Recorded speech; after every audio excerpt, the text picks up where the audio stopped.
unhappy holidays to you. With so many people down this year, I thought I would share a heartwarming story to brighten your holiday festivities. It starts off with a young man about 32 years old, a father, a husband, 2 children, and a hardworking man. He's been a waiter in a popular New York City restaurant for over 10 years. We will call him Angel. You see, Angel was last year diagnosed with kidney failure.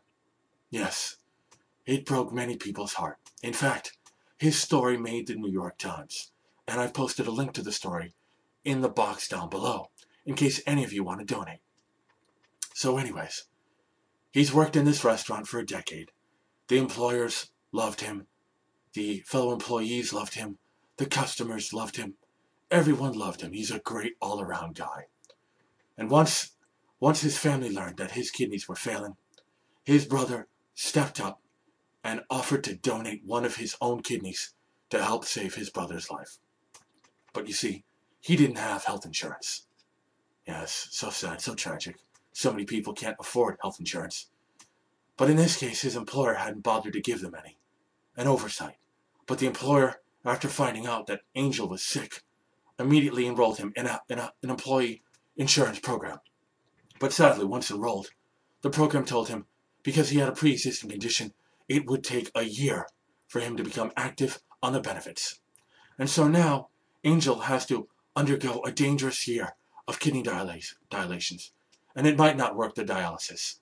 He could die. He's very sick. And his brother and him don't understand why the hospitals won't help them.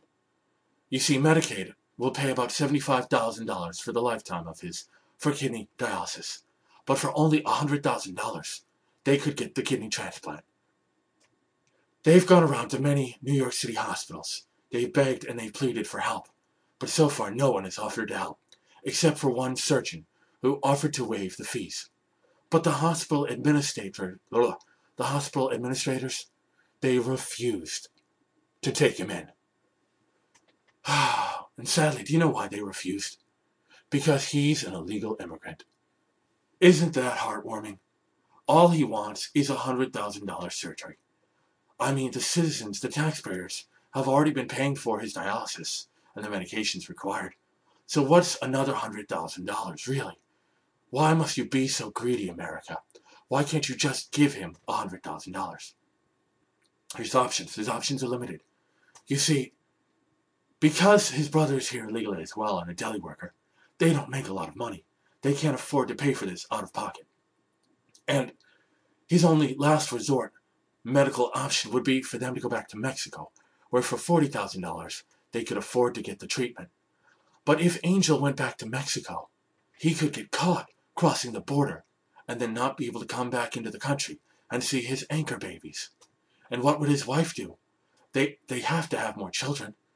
Otherwise, they won't get more food stamps and health care for the children and welfare. Don't you see the horror of this situation? It's just heartbreaking.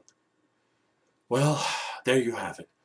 Now, if you read the article, you see that a lot of people in New York City feel deeply about this, and they've offered to donate their money to help him. So if you too would like to donate to help this poor illegal immigrant get better for only $100,000, go ahead. I urge you to donate as much of your money as possible. Please. Thank you. And have a happy holiday. And remember, once you're finished donating for Angel, there are thousands, potentially millions of other illegal immigrants in this country who are waiting in line to get free medical care, costing hundreds of thousands of dollars. Please, if you have more money, they would also appreciate it. It is, after all, Christmas. Just do it, because it's right. Give them all of your money. Thank you.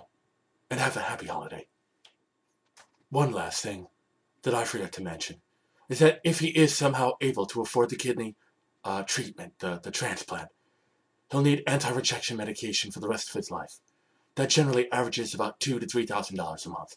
So please, if you're going to donate, you're going to need to keep donating, or at least urge the government to put him into Medicaid so that he can get those treatments. Because if he doesn't get those treatments, his body will reject the kidney, and then he will die. So please, for just $2,000 to $3,000 a month for the rest of his life, you can help him. Thank you.